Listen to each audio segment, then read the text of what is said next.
Hi all, very good afternoon. So మనం ఈరోజు ఒక బ్యూటిఫుల్ కాన్సెప్ట్ అనేది తెలుసుకుందాం. అదే మనీ సప్లై, ద్రవ్య సరఫరా అని చెప్పేసి అంటాం.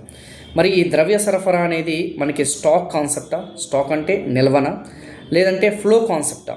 ఓకేనా, అది ప్రవాహమా? సో ఈ యొక్క క్వశ్చన్ అనేది ఏంటి, ఆన్సర్ అనేది ఏంటి? సో ఇక్కడ మనకి స్టాక్ అని కాదు, ఫ్లో అనే కాదమ్మా, మనకి ఆల్రెడీ మనీ సర్క్యులేషన్ జరుగుతుంది తెలుసు అనుకుంటే కదా. మన భారతదేశంలో డిఫరెంట్ కరెన్సీస్ అనేది మనకి సర్క్యులేట్ అవ్వడం జరుగుతుంది. దాన్నే మనము స్టాక్ అని చెప్పేసి అంటాం. ఆల్రెడీ మనకి ఫిక్స్డ్గా ఉంది. సో నూతనంగా ఏదైతే మనకి ఆ యొక్క ఆర్బీఐ కరెన్సీ ప్రింట్ చేస్తే, ముద్రణ చేస్తే దాన్ని మనం ఫ్లో అంటాము. సో ఈ క్వశ్చన్ ఇట్ సెల్ఫ్ ఇది రాంగ్ అన్న సంగతి గుర్తుపెట్టుకోండి. లైక్ ఎలా కంపేర్ చేసుకోవచ్చు అంటే, మనకి వాటర్ ఉందమ్మా, వాటర్ అనేది మనకి ట్యాంక్లో స్టోర్ అవుతుంది, అది స్టాక్.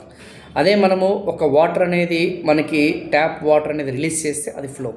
సో ఒకటేమో స్టాక్ అనేది పాయింట్ ఆఫ్ టైంని సూచిస్తుంది, అండ్ ఈ యొక్క ఫ్లో అనేది పీరియడ్ ఆఫ్ టైంని సూచిస్తుంది, అంటే రాంగ్. సో ఇలాంటి మరిన్ని అప్డేట్స్ కోసం మన యొక్క అడ్డా 24/7 యాప్ని డౌన్లోడ్ చేసుకోండి. టీజీఎస్ఆర్టీసీకి సంబంధించిన కొత్త కోర్స్ అనేది మనకి స్టార్ట్ అవుతుందమ్మా 13th January.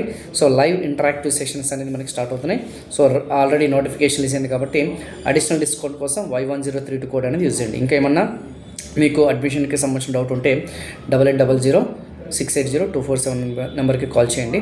Thank you so much.